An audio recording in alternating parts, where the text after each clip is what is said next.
Okay, we have one more item and Stephen will be dealing with this one.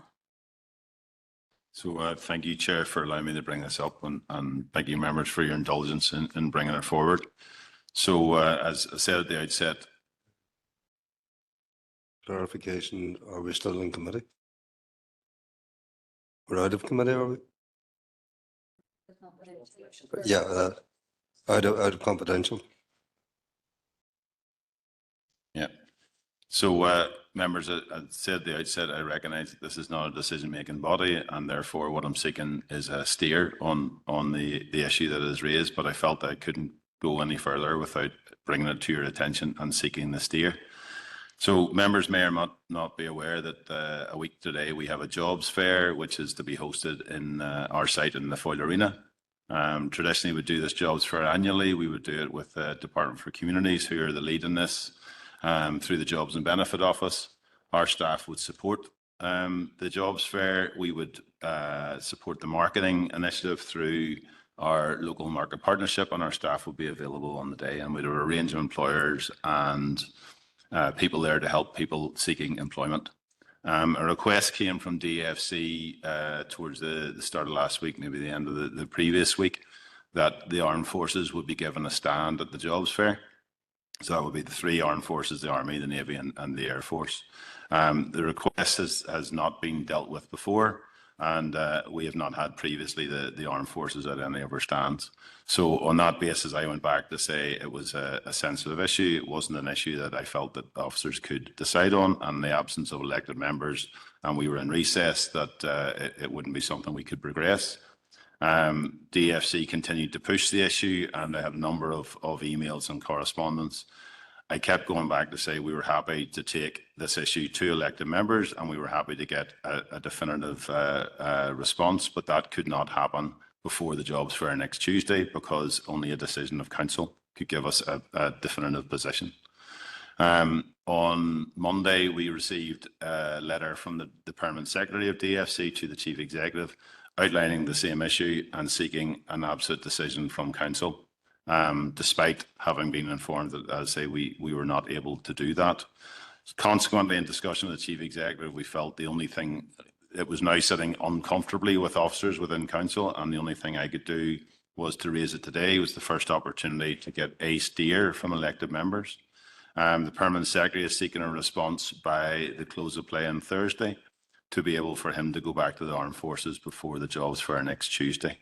So that's the issue that is in front of us. Appreciate, and it's a very sensitive issue. It's one that we were trying to deal with, but I don't feel that I could go any further with it without bringing it to elected members' attention. So happy to take any questions, but ideally, as they were taking a steer today, that I can then build into a response back to DFC one way or the other. Thank you. Thanks, Stephen. Councillor Jackson. Yeah, Grandma Chair, and thanks, Stephen, for that. And it is extremely frustrating that the Permanent Secretary would be putting such pressure on council, particularly a council that represents this city, given the British military's history in this particular city.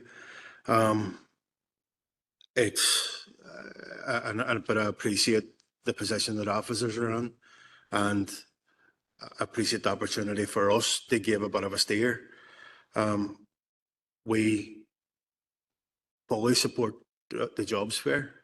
We fully support that being a positive initiative that's able to showcase opportunities available to young people in the city and district. It is not a place for British military propaganda.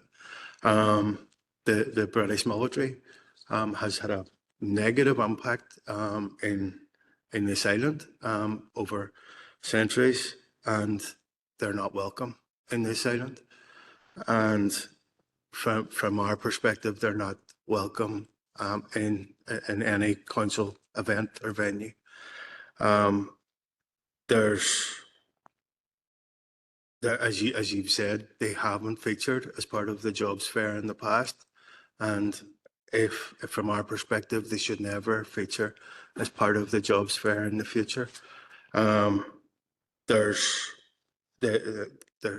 we could be here all week if we're if we're going to discuss the different atrocities that the British military are involved in over in history. But currently, like, there's the British war machine are involved in atrocities right across the world, and we would not encourage any of the young people from our city and district to become involved in that. So we, if that's the steer that you want from this, and I'm sure it's a steer that you would expect, but we would certainly be going back to the British Armed Forces, saying that they are not welcome in any jobs fair within the city and district, and hopefully that message is heard loud and clear. Thanks, Chair. Councillor Jackson and Councillor Tierney. Thank you, Chair, and thank you to Stephen for the update and for your handling of this to date. I'm sure the pressure that you've been coming under isn't easy, and I think it's only right that at the first opportunity that you have, that you seek a steer, and for want of a better expression, Stephen, hand that decision to elected representatives to support you going forward. So I thank you for that and taking the time earlier to have a conversation with myself around this. Our position on this, and if you're looking for a steer, is that we would not be supportive of the armed forces attending that particular event for a number of reasons. Some have been outlined already. When you look at the history of the British Armed Forces in this city, but across the island, it's not something that I think that we should be encouraging young people to get involved in. I think for young people, there is who do want to join the armed forces, there is ample opportunity for them to do that, and they don't need to do it in a council venue or at a council-run event. I also think that the fact that the job fair is next week proves a huge difficulty in the fact that I don't believe that we would have the opportunity to look at potential security risks or threats to that event or to people, other users of the Foyle Arena during that particular time. And I think that's a concern. People may or may not have seen an article in yesterday's Belfast Telegraph which talks about a potential attack on police in this city by dissident Republicans. And we are being asked to consider hosting the British Armed Forces in an event in this city a week after it.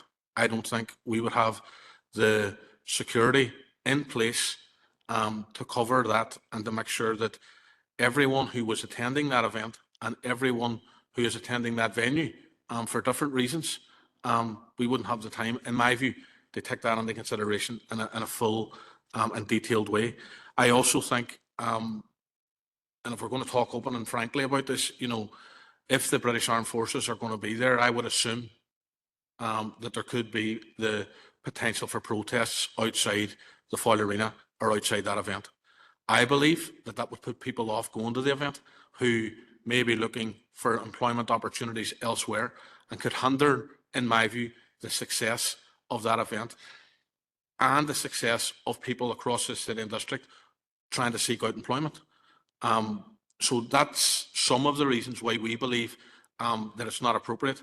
And if I hope that's clear, Stephen, in terms of what they are. There's some rationale there in terms of the history, but also in terms of where we are today and how we try to deal with that, how the staff and other users at the Foyle Arena would have to try and deal with that, and the wider implications that that could have across the city at that particular time. So it will be our view that at this stage it will be, and at any stage, it will be inappropriate to have the armed forces attend the jobs fair hosted by council in a council venue. Thank you. Councillor Harkin. Thank you, Chair, and thank you, Stephen, for introducing the discussion and giving given members the opportunity to direct the council on this. I think it's very important. I think that the minister who is insisting on this is being divisive and would understand, I would imagine, the concerns people would have about the British Armed Forces at a jobs fair. And to start with, I mean, Foyle Arena is a space that is used by people from all backgrounds across our district, and we welcome that, and it is a good thing.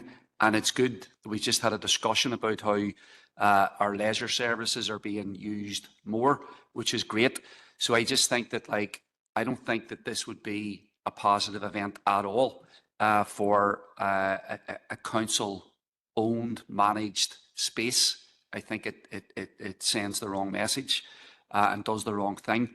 And there are many reasons to oppose this, but one thing I wanted to kind of emphasise is that the British government and the British military is right now active in the genocide being committed against the people of Palestine. And we know that there's flights going across Gaza that are being carried out by the RAF and organised by British military forces that is providing military intelligence for the Israeli occupying army that is being used to slaughter tens of thousands of Palestinians, wreck Gaza.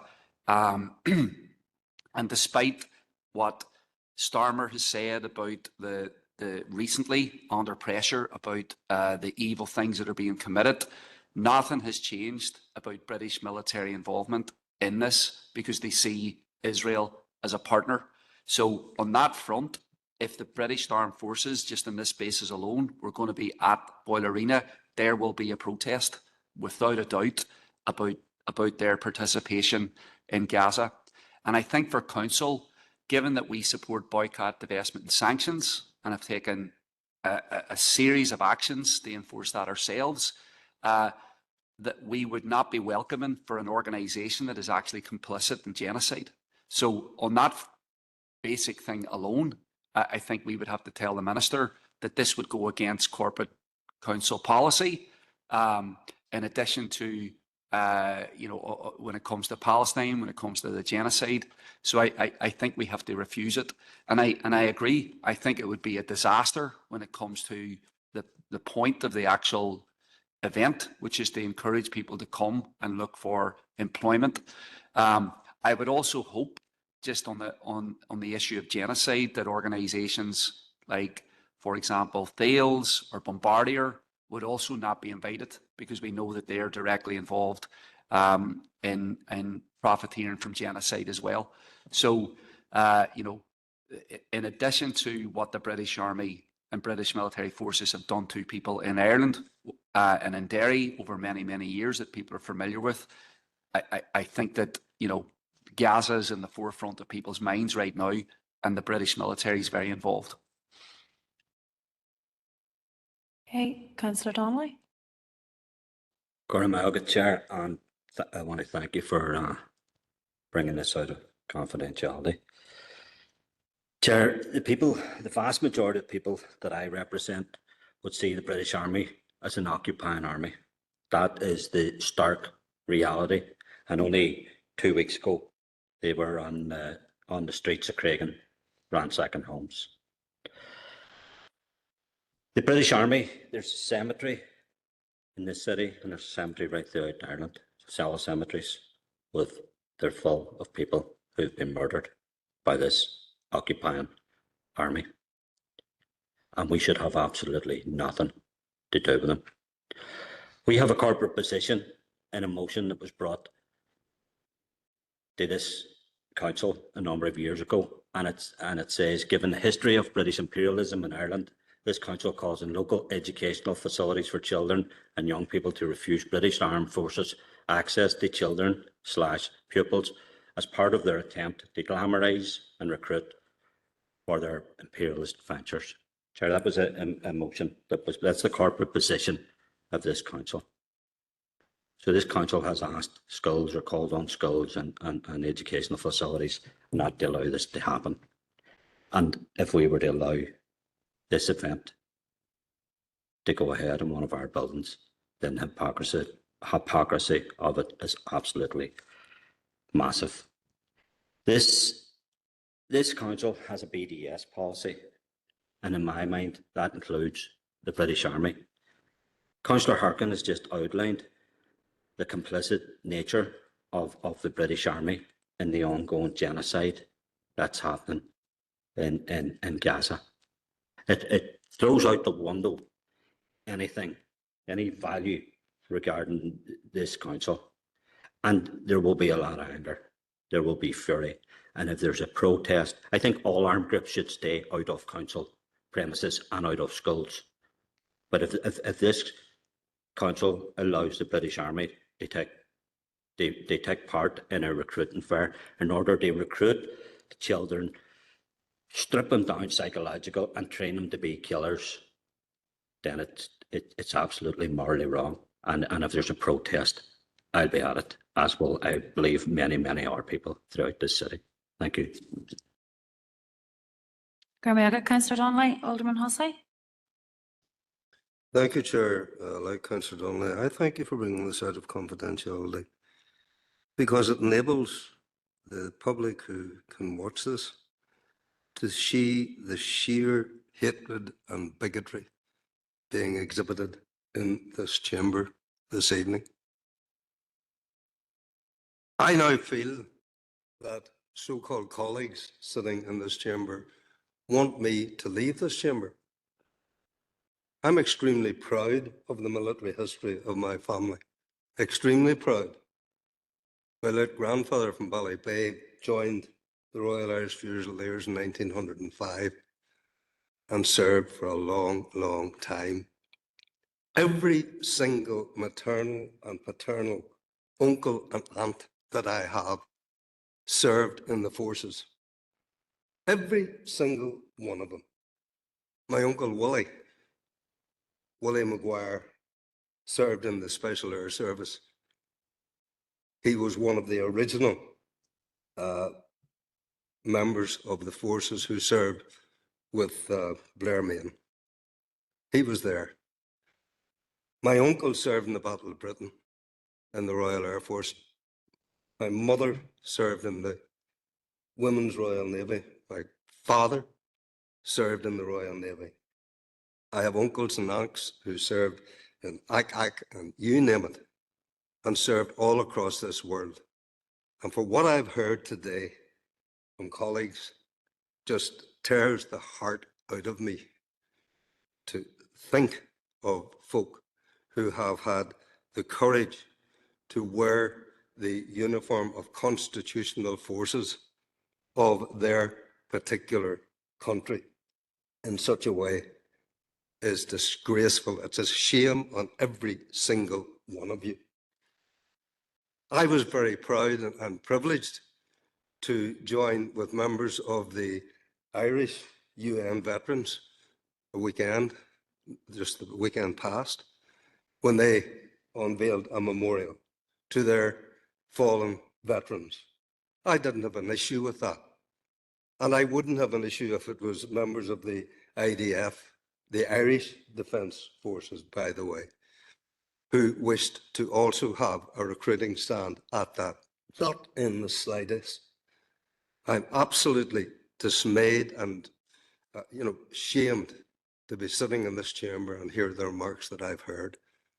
I don't know if there's been a proposal yet, but I propose that the armed forces, all three elements of the armed forces, the Royal Navy, the British Army, and the Royal Air Force, be allowed to have their stands at the jobs fair. Thank you, Chair.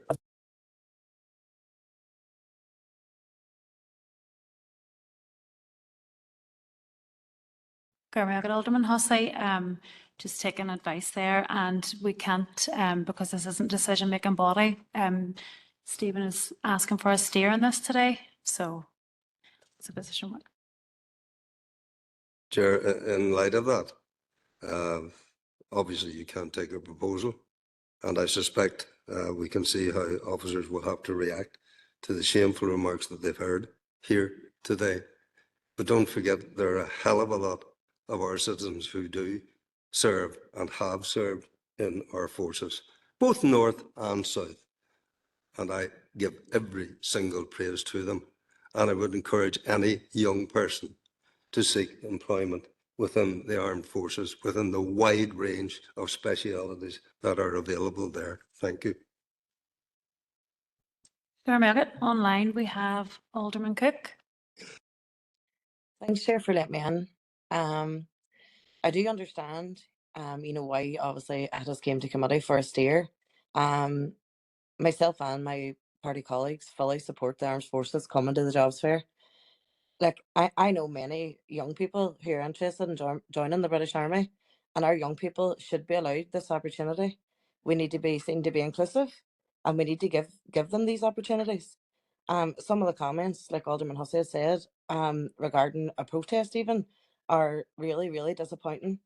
Councillor Donnelly made a remark that the vast majority of people that he represents don't support the army. Well, what about the vast majority of people that I represent that do?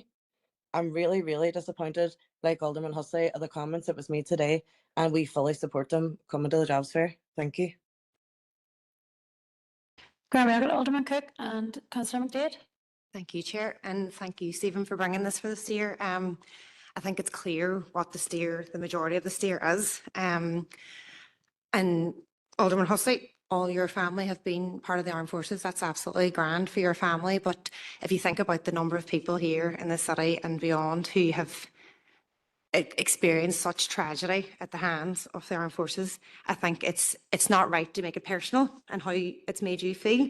Because if we were to bring in, and I'm sure there's plenty of people here as well who have experienced it and the personal experience they've had, we could play at people's heartstrings as much as we want. At the end of the day, this is a jobs fair. I agree there would be a massive protest, not just because it's the British Army, but again, to do with Palestine. I know for a fact there would be people outside there. So if we're we had an anti-poverty strategy earlier, and we were talking about, driving economy and driving people into work and supporting people to get work. This would put people off. There's no doubt about it. So, but take everything else out of it. If you really fully believe that you want to push the economy and drive the economy here locally, get your people who elected you, get them into work, drive them into a better position, then I think you should agree that this would put the people off the jobs fair, and it's not a good idea to have them there. Okay, Councillor Harkin, I have let you in before, so just keep it brief. Yeah, look, I think that I'm frustrated that we're even having this discussion because it seems intentionally antagonistic and divisive. We've had a discussion earlier about sending a collective message from the council rejecting an anti-poverty strategy, and this just seems to be, where people are coming together to say no. This is an intentional attempt to divide people, I believe, and because they've never been invited to an event like this before. So I don't understand really why we can't have a formal vote on this, because if it was any other issue at any other committee meeting, somebody could say, I propose that we agree as a committee that and it's only binding when it goes to full council anyway, but that we agree that the armed forces groups would not be invited to the jobs fair that would be hosted at the Foyle Arena. That seems to be the best way to send a steer, which is, if we would have a vote. I think the way the vote will go in the committee is fairly clear to me, but I think that, like, if it was another issue, we would be having a formal vote on it. Thanks. So I suppose just to put some clarity on why I framed it in a steer rather than a formal vote, because the formal vote can only be ratified at full council, which is after the jobs fair. And then there's always the potential for call-in, and we have to allow for that time. The jobs fair is next Tuesday. I need the answer directly to the DFC Permanent Secretary before close of play on this Thursday. So I believe I've got a clear steer from elected members here to be able to go back to further support the position that we already took as officers, to try and say that this needs a formal decision of council. We can't get a formal decision of council in time, so therefore this is the direction. What I would say is, and what Ed also said to DFC, we will bring a paper to committee which will say for job fairs going forward and give members the opportunity to debate it further and to vote on the issue, which will then be a formal position of council for job fairs going forward, which absolutely nails and clarifies this issue. But just in terms of me being able to answer the permanent secretary's letter now, I needed to steer today, which is very, very helpful. But even if we took a vote, it's not a formal vote of council because it's not until it's endorsed at the end of the month. So I have to phrase the response in that fashion, if that hopefully makes sense. Councillor Tierney, did you have anything to add there? Are you okay now? Okay. We don't have any further comments online, so that is the meeting ended. Sorry. Scott, can we get some indication of, Stephen, would it be the case that you're going back and saying there's very little appetite for this, or majority of people? Is that your position? Yeah, no, that's the clear steer I've taken from the day, which reinforces the position I already took as officer. But now I've got members steer to say there is no appetite among elected members. However, to make sure this doesn't arise again in any ambiguity, we will formalise this through a paper in the council and a clear decision from council for any future. This is an annual event, so it'll be next year. But I've got enough to go back formally now, so it'll be a clear steer back to DFC. Okay, Shin Wedge, that's the meeting ended. Ramila Mayoga. Sorry, I was going to ask, is this a DFC event or a council event? So as I said, the outset is DFC. If it's However, DFC, they could say, right, we're not bothering having the event at all. except it's in a council venue.